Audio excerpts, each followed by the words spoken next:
Hi, my name's Paul. I'm a community rehabilitation support worker and I've been with Life Without Barriers for a little over 3 years now. I live with a couple of invisible disabilities. One of those is pulmonary fibrosis. I don't know much about how common it is, but I have grown over the years to understand how it impacts my life. I had non-Hodgkin's lymphoma in my 20s, so this is going back about 17 years ago. And part of that treatment involved radiotherapy to the upper part of my chest. The end result of that is it did have an impact on very many parts of my body. I couldn't really speak for about a year. It took about a year for my voice to come back.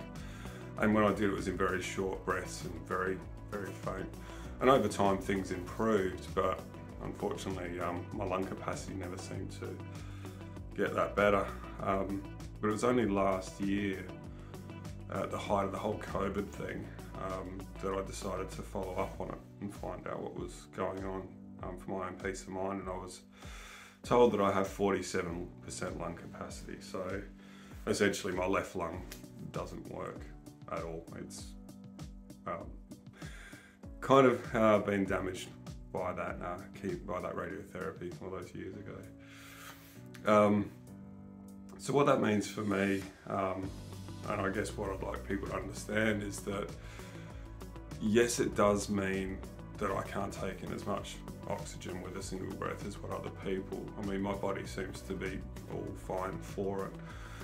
But the difficulty, I guess, comes when there's any sort of energy involved. So sometimes it could be a simple matter of walking from the car to the shops and back very quickly in a bit of a rush, leaves me a bit out of breath.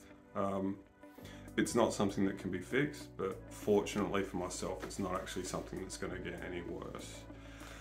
And I guess the other really big trouble is with masks at the height of COVID as well. It actually kind of, it will restrict a little bit your ability to breathe. So for me, that actually has a huge difference. And being in the office with a mask on all day, I find really, really tiring.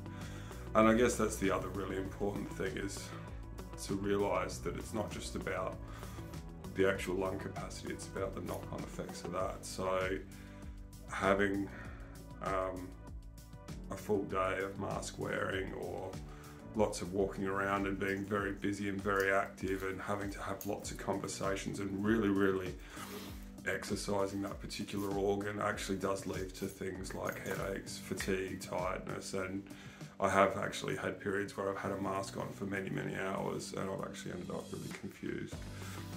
But the thing is, I'll continue to wear a mask even when it's not mandated, because I know for me that the reason I'm wearing it is the reason I need to continue wearing it, regardless of the short-term impacts.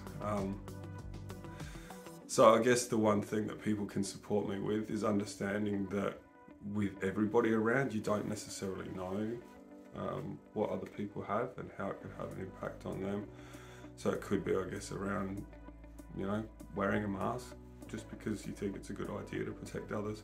It could be about realising that, if I need to take some time out to actually stop and get my breath, and, I've just been on a call for half an hour and I'm tired, that, these are the breaks that I need to take to maintain myself, because not doing that is going to lead to, I guess, more fatigue, more headaches, and just generally feeling more run down. September is Pulmonary Fibrosis Month, so jump online, have a look what information there is. I'm sure that there may be plenty of information out there to find out if you're interested. Thanks for watching.